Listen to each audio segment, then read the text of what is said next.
Hey everyone, sorry about yesterday. Just so that if you remember, my little one who's 3 was really sick. She's been vomiting pretty much every 15 minutes, every 30 minutes. Carried on all through the night. So I was up with her until 3:30 in the morning. Then my husband got up, and it's just been going on and on and on. Anyway, it's been like nearly 2 hours since she last vomited, so fingers crossed. And just in case any of you mums out there come across this, if it's a virus, there is nothing you can do except for keep the fluids up. And the best way of doing that is pretty much just giving, a sip every 15 minutes. So not a big glug, because that just comes straight back out again, but a sip every 15 minutes. I use one of those little measuring cups and do a couple of tablespoons in there and let her sip that because she likes to drink the whole thing. And it's dehydration. So a quick test for dehydration is if your little one's like lying on their belly, if you pinch their stomach, if it springs back and goes back down, that means that they're hydrated. If when you pinch their belly, it takes ages to go back, that actually means that they're getting dehydrated, and that's a good indication that you should take them into the ER or somewhere because they may need fluids intravenously. Anyway, back to why we're here. Pelvis alignment. So, if you're in my Facebook group, and I'll put a link below if you're not, you'll hear me talk a lot about your pelvis alignment, especially if you've got an anterior pelvic tilt, which means you get that arch in your back, right? And that's got your anterior pelvis tilt there, and that puts a whole lot of pressure on your diastasis, pushing it outwards. It also makes your ribs flare, which then makes your TVAs or your transverse abdominis open up, which stretches out your gap. So really bad. Posterior pelvic tilt, when you're in and you're tucked under like this, what that actually does is it puts a whole lot of pressure on your pelvic floor. So again, something that you don't want to do. So you will hear me again and again and again and again talk about keep that neutral spine, meaning you should have 4 gentle curves in your spine.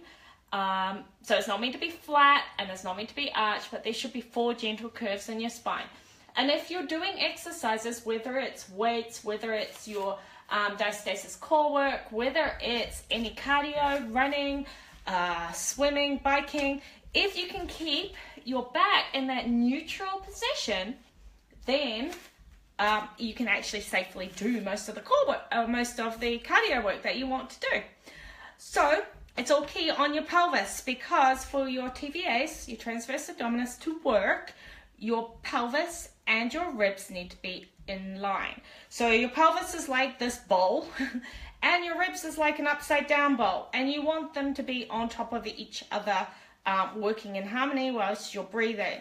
So if they're twisted, if they're out of alignment because you flared your ribs, then they're not going to be working properly, which means you're going to be putting pressure on your gap, and it's not going to help repair itself.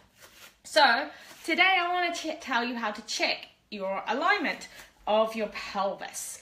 So what you're going to do is you're going to be looking for those hip bones here, the bits that you can feel when you point in.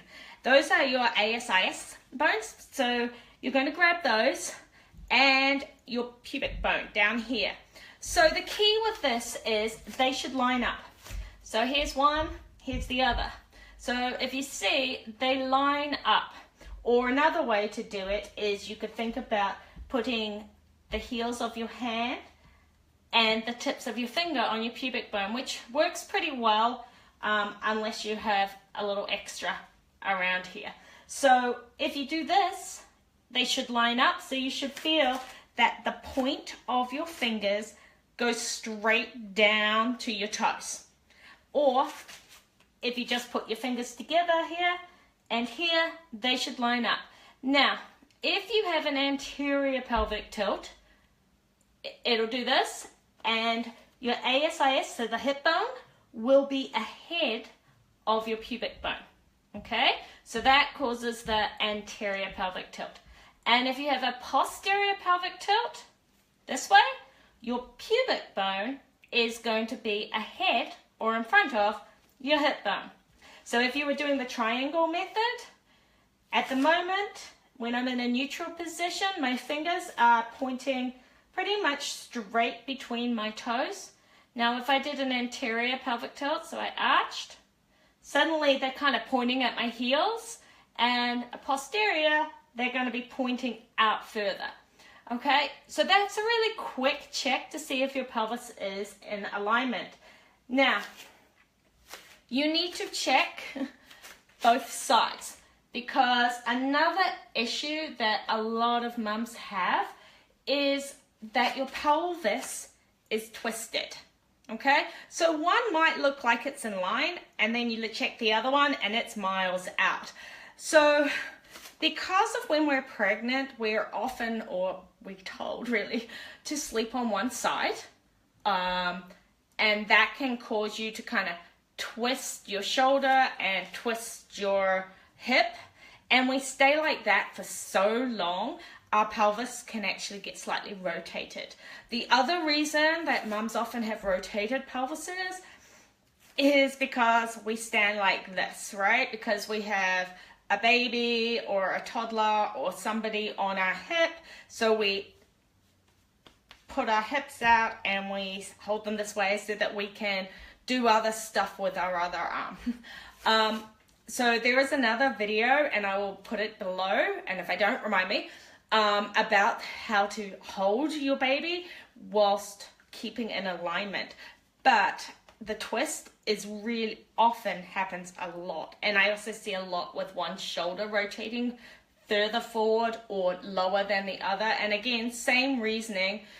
You're always lying on one side, you're always holding on one side, you have a heavy bag, like the change bags, I mean, how heavy are they, right? You lug everything in it and it's on one shoulder. So try and switch things around so that everything's level with it. So, remembering, in line, both sides, anterior, posterior equals bad pelvic floor, anterior equals rib flaring, and more pressure on your diastasis. So now let's have a look at how that translates to when we sit on a chair. Because I don't know about you, but at the end of the day, I kind of like to sit like this. I'm just exhausted and I'm in my couch or a rocking chair or whatever, and I'm exhausted and I'm sitting like this. So now look, my hip bone and my pubic bone, they're massively out of line, and I've got this rounded back that's happening, and I'm causing that posterior pelvic tilt to happen, which is, as you remember, bad for the pelvic floor, but also really bad for digestion. So if after dinner you sit like this, where's the food going to go? I mean, I don't know about you, but with the diastasis, like, we have enough digestive problems to start with a weak core. You don't need to add to it. So when you're sitting, make sure, remember, I've talked about this before, you've got these sit bones down here. You want to make sure that you're sitting evenly on them and not rocked back. So on them, so that it's pointy. And look what has happened. My hip bone, my pubic bone in line, my back is straight, digestion's good, and my ribs aren't flared, everything's completely safe right now. But as soon as I do this, I've come out of alignment. And the longer that you sit like this, so a lot of us have desk jobs, the more you sit like this, the worse that pelvis alignment is going to be. So you are what you do repeatedly. So if you sit like this, hunched over shoulders, whether you're at a computer or breastfeeding or just relaxing watching TV, if you spend a lot of time like this, this is what's going to happen when you stand up. And look at the pressure that's on my abdominal wall, right?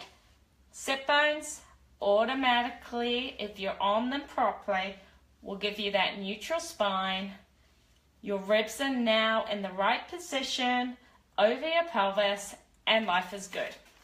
Now, let's have a think about what we're going down on the ground, because again, when we're on the ground, and let's see if I can do this, when we're on the ground doing our exercises, we need our pelvis in line. So coming down onto the ground, and again, always roll over onto your side first. A lot of times, like, I don't know how many times I've been told to do this, it's push your back against the floor. Well, what does that do? That now makes my pubic bone go above my hip bone, so my triangle's pointing up to my knees now instead of between my legs, and I'm putting pressure on my pelvic floor. And you can't do your diastasis exercises, because there's a lot of heel slides and leg lifts that you're doing with that motion, because you're putting that pressure there and pushing down.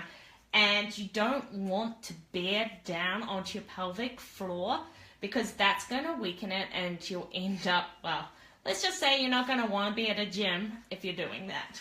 So, again, you should have a slight arch, because your pubic bone and your hip bone should be in line.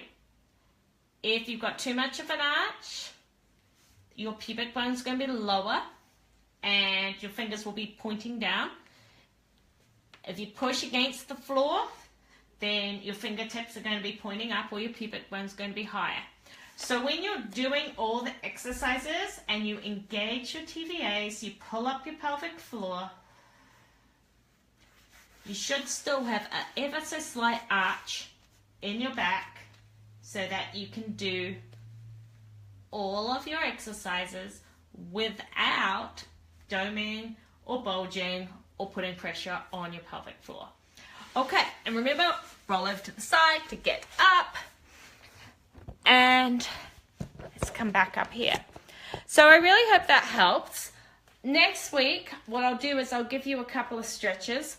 But the last thing I wanted to tell you about with the rotating of your pelvis, it's often due to a quad, one of your quads being tight. So just do this test for me.